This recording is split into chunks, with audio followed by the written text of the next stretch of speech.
From the moment I could remember, I lived in the shadow of perfection, Ethan's perfection. My brother was the kind of person people noticed before he even spoke, the one my parents boasted about at dinner parties while I sat quietly beside them, pretending not to care. Ethan had charm. I had silence. He had grace. I had grit. My family was wealthy, the kind of wealthy that cared more about appearances than affection.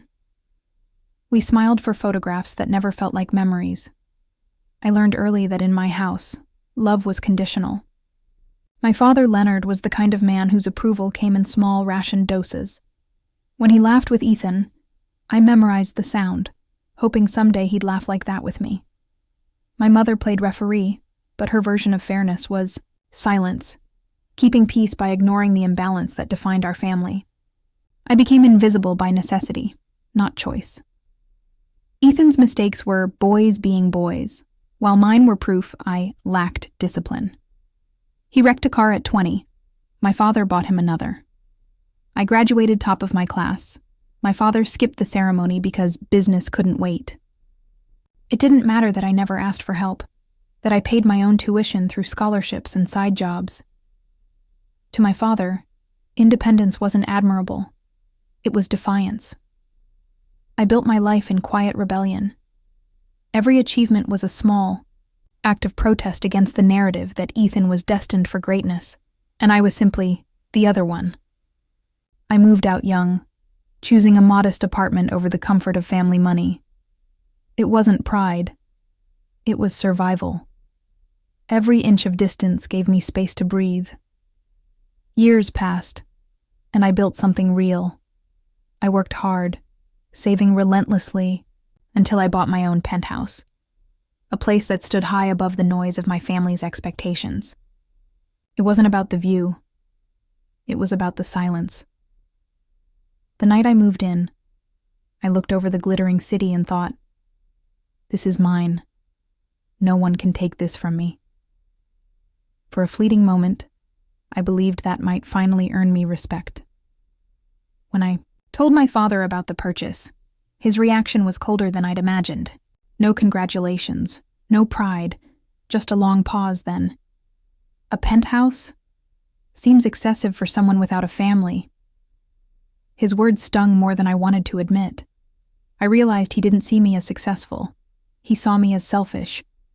Ethan, meanwhile, still lived off my father's generosity, yet somehow remained the golden son. At family gatherings, my success became a quiet threat. My father's friends would compliment my achievements, only for him to deflect. He's doing fine, he'd say, before quickly shifting praise to Ethan's next venture, which usually meant another bailout. My mother would squeeze my hand under the table, her way of saying, "Don't make it worse." But silence had become my cage, and every time I bit my tongue, it rusted further shut. Ethan basked in attention he hadn't earned. He'd smile at me, across the table, smug and untouchable, knowing exactly how our parents saw us. "You always were the serious one," he'd say, tone dripping with pity. "Maybe loosen up. Success isn't everything." I'd nod, pretending his words didn't bruise. Inside, resentment simmered quietly, a slow, steady burn that I learned to hide behind calm politeness. When I finally invited my parents to see the penthouse, they arrived late. My father stood in the middle of the living room, hands behind his back, surveying the space like a critic. "It's nice," he said flatly, "but it feels sterile. No warmth." My mother smiled awkwardly, complimenting the view, trying to fill the silence that followed. Ethan wasn't there, yet his absence filled the room like a ghost. Even in my own home, I couldn't escape him. That night, as they left, my father turned to me and said, "Don't forget who helped you get where you are." I wanted to laugh, but I just nodded. The truth was, he hadn't lifted a finger. Every inch of my progress had been mine alone, but arguing would have been pointless. He didn't want truth. He wanted control. After they left, I stood by the window, city lights stretching endlessly beneath me. For the first time, I realized something I'd avoided admitting. No amount of success would ever make me his equal. To him, I'd always be the son who needed humbling, the one who got lucky, the one who forgot his place. Still, part of me hoped, foolishly, that someday he'd look at me and see more than defiance, maybe pride, maybe even love. But deep down, I knew better. In my family, I was the ghost. Ethan was the sun, blinding and untouchable. And ghosts, no matter how far they rise, are meant to stay unseen. That belief might have stayed buried, if not for what happened next. I had no idea that soon my father would prove just how invisible I truly was, and how far he was willing to go to remind me of it. The invitation arrived on heavy embossed paper, the kind my family used for business galas and fundraisers. Never anything as intimate as love. "You are cordially invited to celebrate the engagement of Ethan and Vanessa," it read in my mother's elegant handwriting. The return address, our family estate, glared at me like a dare. I stared at it for a long time before setting it aside, telling myself I wouldn't go. I'd learned my lesson at gatherings like that. I was there to fill space, not to belong. Still, I caught myself glancing at it over the next few days, each time remembering a different humiliation disguised as family tradition. Like the Christmas dinner where my father toasted Ethan's future as the head of the family business, while pretending I didn't exist. Or my mother's birthday when my gift, a hand-framed photo of her favorite garden, was overshadowed by Ethan's last-minute designer necklace, which my father loudly praised. Every memory was a quiet reminder. I didn't fit their image. Yet some foolish, restless part of me wanted to believe things could be different this time. Maybe my success, my independence, my penthouse, something had changed how they saw me. Maybe my father's invitation was an olive branch. It was wishful thinking, I knew, but old wounds make you crave impossible things. I called my mother the next evening, more out of habit than hope. She sounded tired but kind, the way she always did when she was caught between us. "You'll come, won't you?" she asked softly. "Your father really wants the whole family together." I could almost hear her twisting the phone cord like she used to when she was nervous. I hesitated, wanting to ask if he really wanted me there, or just wanted to complete the picture. Instead, I said, "We'll see." She sighed with relief, as if that single phrase solved everything. The night before the event, I stood in front of my closet far too long, staring at suits that all felt wrong. I wasn't dressing for celebration.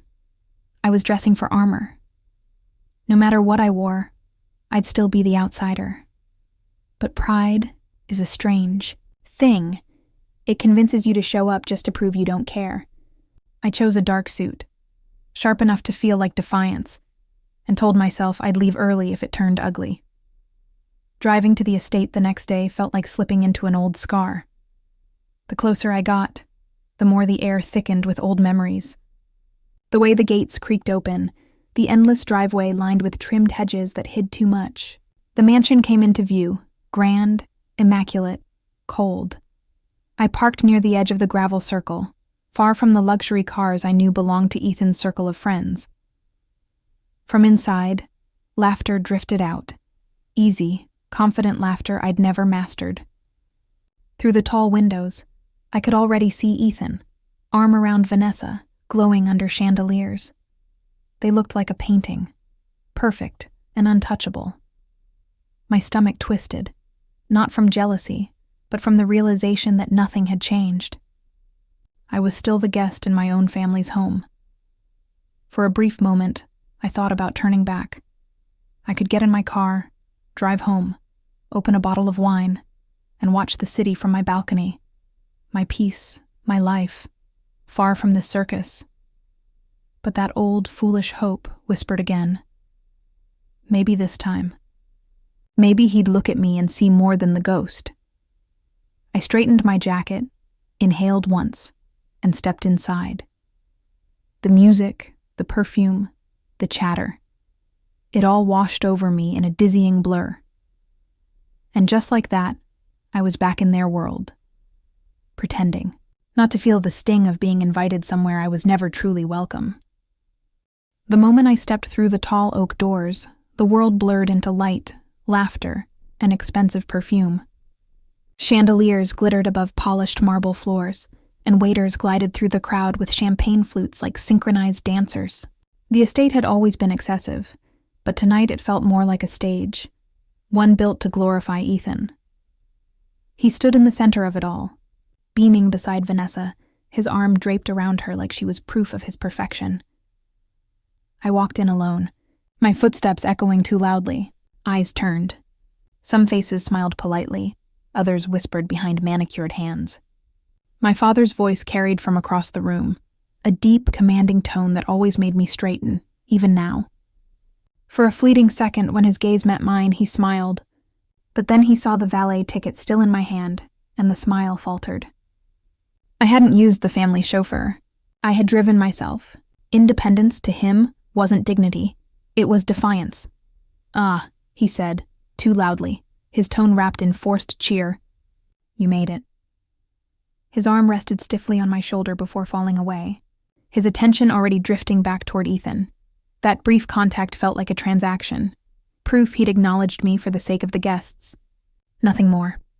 I wandered toward the buffet, pretending to study the floral arrangements while absorbing every sidelong glance. My last name carried weight in that room, but not my presence. Conversations dimmed when I passed. Someone mentioned my penthouse in a tone that dripped with curiosity and envy, and I caught fragments. Bought it himself. Not family money. Heard his father wasn't thrilled. So that was it. Word had spread. My hard-won symbol of freedom had wounded his pride. He liked control over appearances, over narratives, over me. The idea that I'd built something without his blessing must have felt like betrayal. I suddenly understood why his smile had vanished the moment I arrived. As I stood near the bar, a family friend named Harold clapped me on the back, his laughter too loud.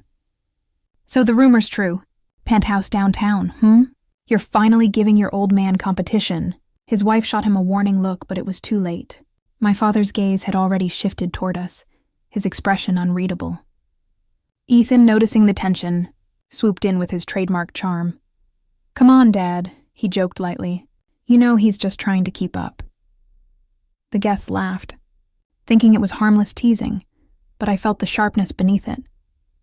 Ethan had always known how to turn my achievements into punchlines. My father chuckled along, though his eyes stayed on me, dark and assessing. The room suddenly felt smaller. I tried to steady myself, sipping champagne I didn't want. I told myself I shouldn't care, that I'd outgrown their validation. But the truth was uglier. Part of me still wanted his approval, still wanted him to say he was proud. Instead, all I saw in his eyes was rivalry, as if my independence had rewritten my role from disappointment to threat.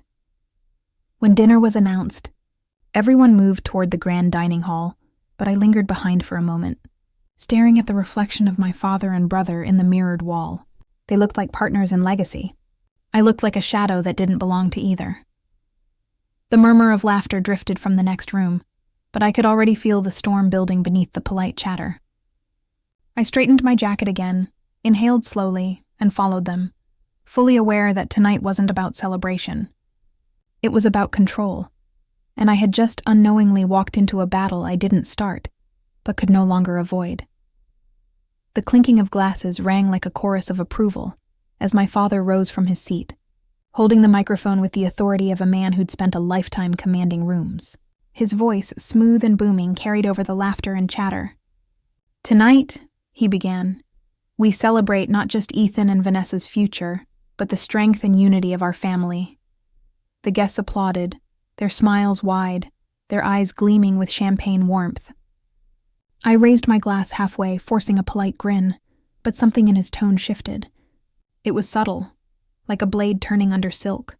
And, he continued, "As a symbol of that unity, I'm pleased to announce that my other son has decided to make a special contribution." My pulse stumbled. The room quieted, a curious hush replacing the noise. My father's eyes landed on me, sharp and gleaming. He will be handing over his penthouse to Ethan and Vanessa as a wedding gift. At first, the crowd burst into laughter, the kind of laughter that fills awkward pauses. A few clapped, others glanced at me for confirmation. I froze, the world tilting around me. My father didn't laugh. His expression stayed perfectly composed, proud, expectant. "Go on, son," he said into the microphone. "Tell them how family comes before everything." My chest tightened.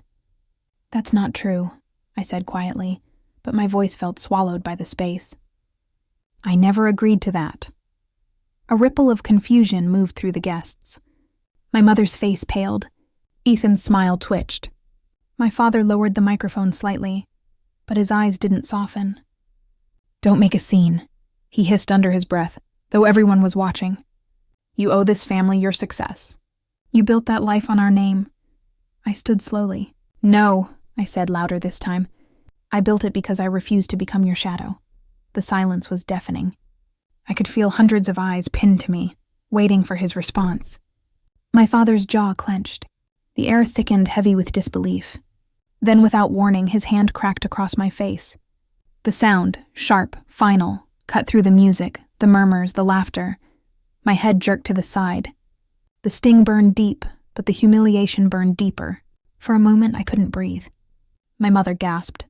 Someone dropped a glass. I tasted blood and salt, though I couldn't tell which came first.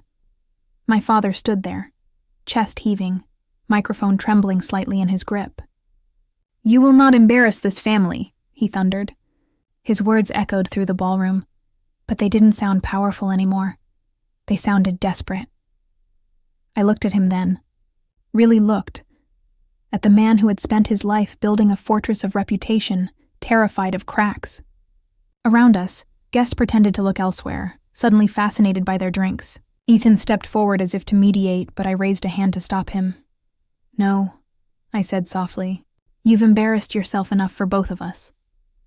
My voice barely carried, yet it sliced through the room. The microphone slipped from my father's hand. The feedback screeching before silence swallowed everything again. I walked away, feeling every stare burn into my back. Each step felt heavier than the last, but also strangely freeing. I didn't look back, not at my father, not at Ethan, not at the glittering crowd that now whispered behind trembling smiles. Outside, the cold night air hit me like clarity. My cheek still throbbed, my hands shook, but for the first time in my life, I wasn't afraid of his voice echoing after me. I knew something had shattered in that room, and though it hurt like hell, part of me was grateful. Because sometimes, to reclaim your dignity, you have to let the illusion burn. The ballroom doors seemed impossibly far away. Every step toward them felt like walking through thick glass, every heartbeat echoing louder than the whispers behind me. The room had fallen into that brittle silence that follows a public sin. Only the faint hum of shocked murmurs filled it. Someone's phone camera flashed, a cruel burst of white light cutting through the tension. I didn't stop. I didn't turn. My cheek burned where his hand had struck. But what burned deeper was the hollow space where respect used to live. For years, I'd bent myself into shapes to fit his definition of family. The obedient son, the quiet achiever, the one who never made trouble. But in that instant, as 200 eyes watched me walk away, something inside me solidified. I wasn't leaving in disgrace. I was leaving free. Outside, the night air was sharp and almost painfully clean. The sounds of the party dimmed behind the heavy doors, laughter forced back to life, glasses clinking to patch the social rupture.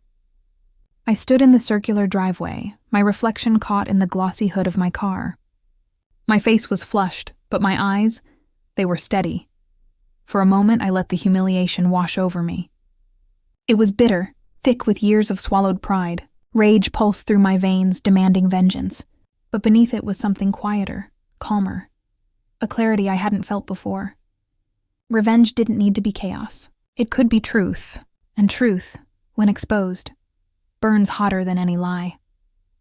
I got into my car and sat for a while, hands gripping the steering wheel, watching guests trickle out onto balconies to whisper about me. My phone buzzed with messages. Ethan, my mother, a few, "Are you okay?" Texts from people who just wanted a closer look at the wreckage. I ignored them all. On the drive home, city lights blurred through the windshield like streaks of memory. My penthouse, the place my father had just tried to claim as a symbol of his power, now felt like a fortress. I parked, took the elevator up, and stepped into silence. Everything I'd built, every late night, every sacrifice, suddenly had new meaning. It wasn't rebellion, it was survival. I poured a drink but didn't touch it. Instead, I stood by the window, watching the skyline shimmer. Somewhere down there, my father's empire gleamed, all facade and family portraits. He'd built it on control, manipulation, and fear, but the world didn't see that. Not yet. I traced my fingers over the faint mark on my cheek, letting it anchor me. It wasn't a wound anymore. It was a reminder of where I ended and he began. That night, as the city breathed below me, I made myself a promise. I would never again beg for belonging. If I wanted justice, I wouldn't shout or destroy. I'd reveal. Some truths, when spoken at the right moment, can collapse entire dynasties, and I had finally found mine. I used to think neglect was quieter than violence, that being overlooked was somehow easier to survive than being hated. But the truth is, indifference cuts deeper because it convinces you that you don't exist. That night, as I sat in my penthouse replaying the slap, the laughter, the way my father's eyes had glinted with pride in his own cruelty, memories started bleeding through. There was the ski trip when I was 16. They left without me, claiming there wasn't enough room in the car. I found the photos later, Ethan front and center, my father's arm around him. Then the boardroom meeting at the family company when I presented my marketing plan. My father skimmed the first page before handing it to Ethan, saying, "Let your brother handle this. You're not aggressive enough." Everyone laughed, including Ethan. I'd smiled then, swallowed the humiliation like medicine, and told myself it didn't matter. But those small wounds never healed. They accumulated, one dismissal at a time, one mocking smirk after another, until they became the quiet architecture of my resentment. As dawn crept through the curtains, I realized I'd spent my entire life begging for recognition from people who couldn't see past their own reflection. My father's empire wasn't built on merit. It was built on manipulation. Shell companies, underpaid workers, forged reports. I'd seen the documents, buried deep in old emails and records. I'd looked away once, out of loyalty, but loyalty had been slapped out of me last night. Now my silence was over. I opened my laptop, scrolling through the archives I'd saved years ago, proof of embezzlement, fake contracts, and bribes disguised as consulting fees. My father had always assumed I was too meek to notice, too desperate for approval to act. He was wrong. For the first time, the fear that had kept me obedient transformed into purpose. This wasn't just about revenge anymore. It was about restoring balance, exposing the truth, not to destroy, but to reclaim what was stolen: dignity, fairness, and my own identity. I began drafting a timeline, connecting threads, building a story only truth could tell. As the morning light grew stronger, I saw my reflection in the glass, the same face he'd humiliated, but harder now, clearer. Every flashback had sharpened me, stripped me of illusion. He'd taken my belonging. I would take his illusion of power.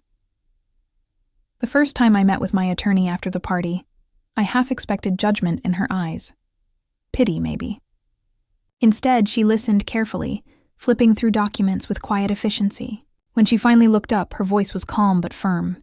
"Your penthouse," she said, "was purchased entirely with your own money.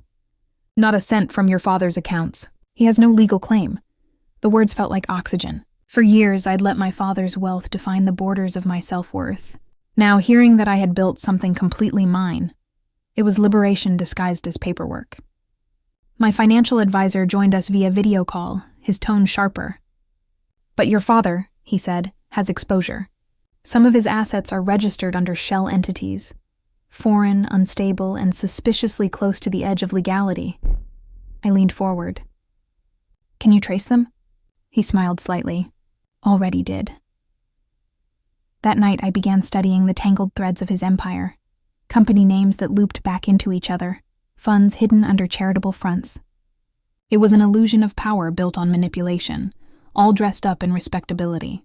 The deeper I went, the clearer it became. He hadn't built an empire. He'd built a house of cards, one signature away from collapse. So I started buying, small, deliberate shares in those companies. Quietly, indirectly. Through intermediaries and holding accounts he'd never trace back to me. Each transaction felt like a chess move, subtle but significant. Every share I acquired was a reclaiming of something he'd tried to take, not money, but dignity. Weeks passed, and I learned to play his game better than he ever had. I stayed silent while Ethan flaunted photos of his upcoming penthouse gift, unaware that the property title had never changed. My father didn't know I'd been meeting with the very lawyers who'd once advised him. Knowledge, I realized, is the purest form of power. But this wasn't just revenge. It was reclamation. For years he'd used wealth as a weapon, deciding who was worthy of comfort, who was allowed to belong. Now I was using the same system he worshipped to unmake his illusions. The irony didn't escape me. While he bragged about family unity in interviews, I sat in my quiet apartment, owning pieces of the foundation he stood on. No one clapped for me, no one cheered, and that made it sweeter. My moves were invisible, but their echoes would soon be impossible to ignore. Late one night, as I reviewed the growing list of holdings under my name, I felt something shift inside me. Not pride, but peace. I didn't need his approval anymore. Every document I signed was a small act of rebellion, written in ink and silence. He had always said I owed this family my success. But now, it was the family that unknowingly owed me its stability. And I intended to collect, not with fury but with precision. Quiet moves, loud results. The kind my father would never see coming until it was far too late. The boardroom smelled of cologne, paper, and quiet arrogance. The familiar scent of my family's legacy. I hadn't been in that room for years, not since my father told me my ideas didn't fit the family vision. Yet here I was again, seated across from Ethan, who looked far too comfortable in a chair he hadn't earned. He smirked as I entered. "Didn't think you'd show," he said, loud enough for the executives to hear. "Considering everything Dad's done for you, I thought you'd at least have the decency to stay quiet." The laughter that followed was polite, performative, the kind that hides fear behind familiarity. I didn't flinch. Instead, I placed my folder on the table, opened it, and began distributing copies of the documents inside. "Actually," I said evenly, "I'm here because there's been a misunderstanding about who owes who." Ethan's grin faltered as the others began to read. Pages of verified records, company filings, ownership transfers, and investment histories laid out the truth. I'd been quietly acquiring shares through subsidiaries linked to the family corporation. It wasn't a hostile takeover, it was mathematics. When the CFO's eyes widened, I knew the silence had landed. "These figures," he said softly, "they confirm 25% ownership." He turned toward my father, who sat at the head of the table, his expression frozen between disbelief and fury. Ethan's voice cracked. You can't do that!" "You don't have the right." I met his gaze calmly. I didn't take anything that wasn't available. I simply invested in what the market allowed. Then I looked directly at my father. I learned from the best. The room seemed to contract, the weight of decades of hierarchy collapsing in seconds. My father's fist tightened around his pen. For a man who had built his reputation on control, losing even a fraction of it was intolerable. He finally spoke, low and dangerous. "You think this makes you powerful?" "No," I replied. "It makes me equal." For the first time in my life, the word hung in the air without challenge. Equal, not lesser. Not overlooked. Equal. The same executives who once dismissed me now avoided my father's gaze, sensing the shift in balance. Ethan tried to laugh, but it came out hollow. "You'll regret this," he said. I closed the folder slowly. "Maybe, but at least I'll regret it as a shareholder." The meeting ended in stunned quiet. My father's empire had not yet fallen, but a crack had formed. Deep, undeniable, and widening. As I left the boardroom, I didn't feel triumphant. I felt steady. For the first time, I wasn't playing defense. The first reversal had arrived, and this time it was theirs to feel. Power doesn't announce itself. It whispers. Within a week of that board meeting, whispers turned into rumors, and rumors into caution. People who once avoided eye contact with me now called, under the pretense of checking in, former I. Board members who used to dismiss my emails were suddenly eager to collaborate. The same guests who had laughed that night when my father humiliated me began sending polite messages. Thinly wrapped in curiosity and fear, my father's name, once synonymous with dominance, started appearing in less flattering contexts. Articles questioned his leadership. Anonymous sources leaked stories about questionable financial ties. Each headline was a small fracture in his carefully constructed image.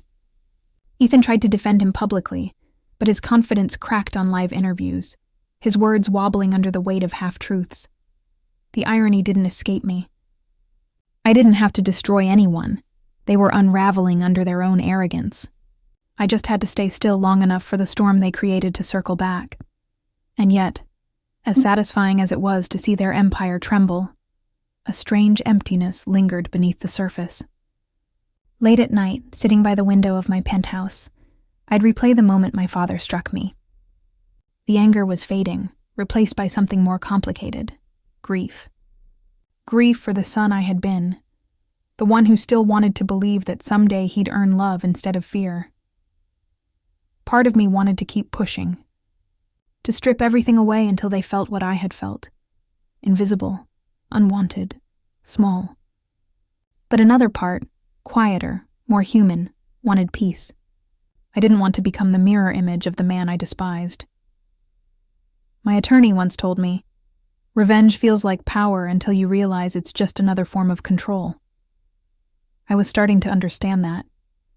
The satisfaction of watching them fall didn't heal anything. It just confirmed how broken we all were.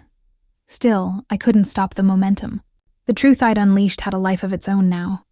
My father's allies withdrew their support. Partnerships dissolved, invitations dried up, and through it all, he refused to call me, too proud to confront the son he'd turned into a rival.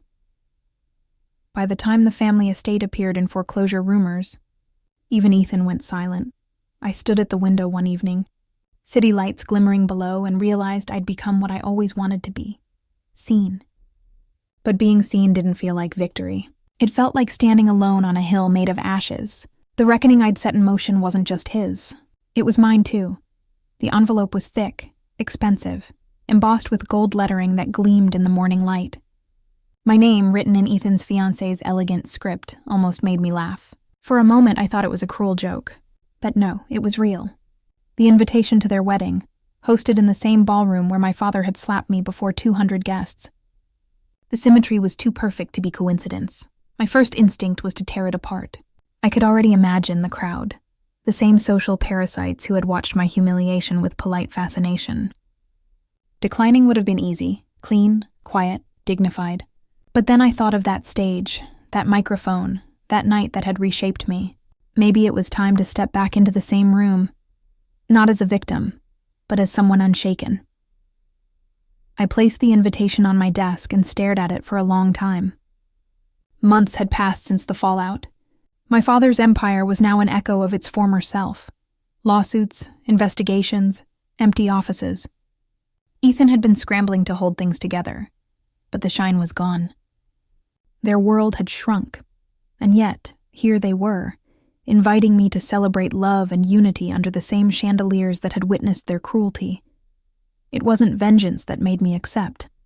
It was closure, the poetic kind that life rarely hands you twice. On the day of the wedding, I dressed with deliberate simplicity, a tailored black suit, no tie, no extravagance. I drove myself again, like before, only this time I wasn't questioned or pitied. When I arrived at the venue, the valet recognized my name instantly. "Welcome, Mr. Hale," he said, his tone respectful. A small, invisible smile tugged at the corner of my mouth. Inside, the hall glittered with overcompensation: roses, champagne towers, photographers. The same spotlights, the same air of pretentious warmth. I could feel eyes on me as I entered. Conversations paused, then resumed in hushed tones. The whispers weren't mocking this time. They were cautious, curious, uncertain which version of me had arrived. Ethan spotted me first. His smile was forced, polite. He approached, extending a hand. "I didn't think you'd come," he said, voice strained. "I almost didn't," I replied. "But some moments deserve a second take." He nodded awkwardly, his fiancée appearing beside him, a perfect image of practiced charm. My father stood across the room, older now, the confidence in his posture dimmed. He looked at me once, long enough for recognition to flicker. Not as a son, but as someone he could no longer command. The ceremony began. I sat quietly, letting the speeches wash over me. When my father rose to give his toast, his voice trembled slightly. I remembered the same sound once filled with dominance. Now it carried the fatigue of a man watching his empire, and his control, dissolve. When it was my turn to speak, because of course, I had been honorably added to the guest remarks list, I stood slowly, letting the room settle into silence. I didn't speak about money, power, or forgiveness. I spoke about self-worth, about what it means to build something real, not from inheritance, but from integrity. My words weren't sharp. They were clean, deliberate, impossible to twist. When I finished, the applause wasn't loud, but it was genuine. Even my father didn't look away. As the night went on, I realized something simple yet profound. This was never about revenge. It was about reclamation. Standing in that same hall, I no longer felt small. The ghosts that had haunted me, the laughter, the slap, the humiliation, were still there, but they no longer had power. I walked out before the party ended, the city's night air wrapping around me like quiet armor. I didn't need to win anymore. I already had. It began with a murmur, the kind of restless whisper that moves through a crowd before something breaks. The reception was in full swing, music swelling, champagne flowing, smiles frozen in perfect alignment. My father stood near the stage, his arm around Ethan and his new bride, projecting the same old illusion of control. If anyone remembered the slap, they pretended not to. Then the MC took the microphone. "Ladies and gentlemen," he announced with a wide grin, "as a special gift from the Hale family, we're proud to present the couple's new home, the beautiful penthouse overlooking the city." Applause erupted. Cameras flashed. My father's grin widened, proud and performative. For a second, I thought maybe this was all some twisted déjà vu, a cruel repeat of that night. But then I felt something inside me shift. Calm, steady, deliberate, I stood up. "That's not accurate," I said. My voice wasn't loud, but it carried. The applause died mid-clap. Dozens of heads turned, the music faded, and silence settled like dust. Ethan's face tightened. "What are you doing?" he hissed. I walked toward the stage, unhurried, every step measured. "Just clarifying something," I replied. "The penthouse doesn't belong to the groom. It belongs to me." Gasps rippled across the room. The MC blinked, frozen in confusion. My father's jaw clenched. "Don't make a scene," he muttered, but I could hear the tremor beneath his tone, fear disguised as authority. From my inside pocket, I pulled out a folder. "Here," I said, handing it to the MC. The deed, the purchase receipts, the full legal documentation, all under my name. The man hesitated before reading aloud the ownership details. The words hung in the air, undeniable and absolute. For a long moment, no one moved. Cameras, already poised for wedding photos, began recording again, this time not for celebration, but for truth. I could almost hear the click of lenses like punctuation marks in a sentence I'd waited years to finish. My father tried to speak, his voice thin. "You're embarrassing yourself." "No," I said quietly. "I'm ending the embarrassment." The silence that followed was unlike anything I'd ever felt. Not awkward, not hostile. It was heavy with revelation, the kind that reshapes how people see you. The guests who had once smirked at me now looked away, uncomfortable with their own complicity. Ethan's fiancée stepped back from him, uncertainty flickering across her face. My brother's expression twisted between rage and disbelief. "You planned this," he spat. I met his eyes. "No, I just stopped hiding." Then I turned, walking back through the crowd, through the same sea of faces that had once watched me fall. No one stopped me this time. No one laughed. The music didn't start again until I'd left the room. Outside, the night was still. My reflection glimmered faintly in the glass doors. The same person, yet entirely different. The silence I carried now wasn't humiliation. It was authority. The return of silence had finally come. But this time, it belonged to me. My father's color drained as if the world had suddenly turned inside out. For years, he'd orchestrated every moment, every narrative, every illusion of control. But now, under the golden chandeliers of his own celebration, he looked small, a man unprepared for exposure. "Sit down," he barked, his voice trembling. "This isn't the place for your theatrics." I smiled faintly. "You're right," I said. "This isn't the place for theatrics. It's the place for truth." The crowd stirred uneasily. Phones were out again, recording. Even those who had once averted their gaze now leaned forward, hungry for the drama that was no longer mine to bear. I turned to the guests. "I've been quiet for years, watching my family build its empire on favoritism, deceit, and manipulation. I tried to earn respect the honest way, but honesty in this family was treated as weakness." My father's voice cracked. "Enough." "No," I interrupted, calm but firm. "Not enough. Not anymore." From my bag, I pulled a small envelope and placed it on the table beside the champagne glasses. "In that folder," I continued, "you'll find my official resignation from Hale Enterprises, effective immediately." A gasp rippled through the room. Ethan blinked, lost. "You're quitting?" "I'm not quitting," I corrected. "I'm withdrawing, along with every asset I legally own, including my 25% stake in the company." The silence shattered into a storm of whispers. Cameras clicked like rapid fire. Faces turned toward my father, whose expression shifted from fury to horror.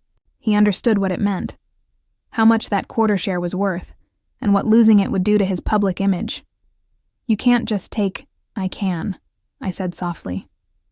"And I already have. The paperwork was finalized this morning. You should check your email, Father, the one your secretary manages." He looked toward Ethan, seeking rescue, but my brother stood frozen.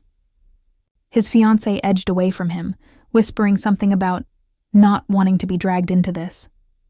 I turned back to the crowd. "You all watched a man publicly humiliate his own child for the sake of pride. You applauded him for it. Tonight you're witnessing the cost of that pride." A few guests shifted uncomfortably. Others filmed with unashamed fascination. For once, the power in the room wasn't his and it was mine. Not because I sought revenge, but because truth had finally found its voice. My father's voice faltered. "You're ruining this family." "No," I said. "I'm freeing myself from it." The words landed harder than I expected. A strange calm washed over me, the kind that follows a storm when there's nothing left to lose. I picked up my coat, pausing only long enough to glance at Ethan. "You wanted my penthouse. You can have the memory of what it cost you." Then I faced the guests once more. "If there's one thing I've learned," I said clearly, "it's that silence isn't loyalty. It's complicity. I won't be complicit anymore." For a long moment, no one spoke. Then, one by one, the murmurs rose.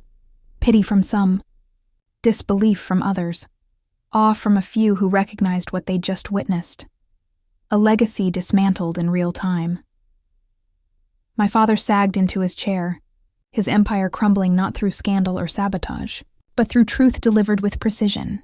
Ethan's mask of arrogance cracked, revealing something raw beneath. Fear, maybe even shame. As I walked toward the exit, the crowd parted instinctively, no longer looking through me but at me. The last sound I heard before the doors closed was the faint echo of my father calling my name, not with authority, but desperation. For the first time, I didn't turn back. The next morning, the city felt quieter, or maybe it was just me. For years, my mind had been a battlefield of doubt, resentment, and desperate longing for validation. Now there was only stillness. I stood by the floor-to-ceiling window of my penthouse, sunlight spilling across the marble floor, and for the first time, I didn't see it as a monument to rebellion. It was simply home. My phone buzzed nonstop that day. Messages from distant relatives, colleagues, even reporters wanting a statement.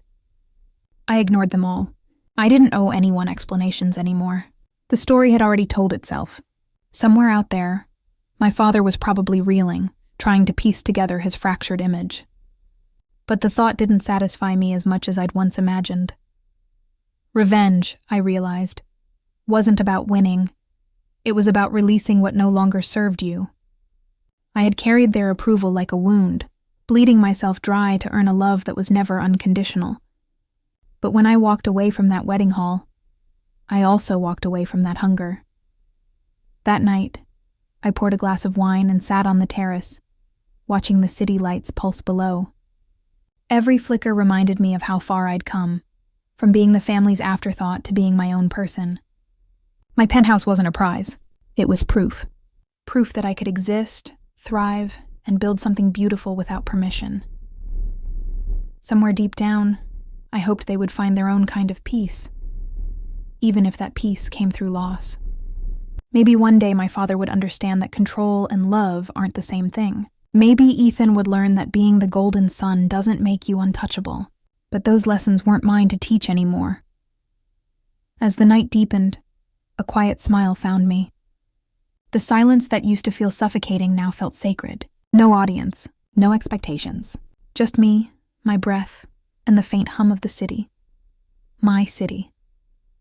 For the first time in my life, I didn't need to prove anything. I had already spoken, not with anger, but with truth. And that truth had set me free. The city stretched beneath me like a living painting. Veins of light, whispers of traffic, and the faint echo of laughter from far below. I leaned against the glass railing of my balcony, the cool night air brushing my skin. It struck me how small the world looked from up here, how all the noise and chaos that once consumed me now seemed distant, almost gentle. This penthouse had started as a declaration, my way of saying I mattered, even if no one in my family believed it. My father once demanded I hand it over, convinced everything I owned was his by right. But standing here now, I understood something deeper. He hadn't been asking for a property. He'd been demanding proof that his control still defined me. He never got it. The lights flickered across the skyline, reflections dancing on the windows like ghosts of every version of me I'd outgrown. The child desperate for approval, the sibling living in comparison, the adult who mistook silence for strength. Each one faded with the wind. Silence had always been my cage. Tonight it was my freedom. The kind of silence that doesn't beg to be understood. It simply exists, powerful and complete. I thought about that night at the engagement party, the sting of my father's hand, the crowd's laughter. How heavy humiliation felt in that moment, like it would crush me forever. And yet here I was, not broken but rebuilt. My penthouse, once the target of his arrogance, had become the symbol of everything I refused to surrender. My dignity, my peace, my worth. I turned my gaze toward the horizon. Somewhere my father and Ethan were facing the world without the armor of illusion. Maybe they'd learn what I had. That legacy isn't about inheritance, but integrity. The wind carried the faint scent of rain, soft and clean. I breathed it in, letting it settle deep in my chest. This place, this view, this silence, they were mine. Not because I fought for revenge, but because I finally stopped fighting for validation. Below, the city pulsed with life, unaware of my story, indifferent to my scars. And somehow that made it perfect. For the first time, I felt entirely untethered. I didn't need an audience or an apology or even closure. I just needed this. The quiet, the view, and the reminder that the loudest revenge isn't rage, it's peace.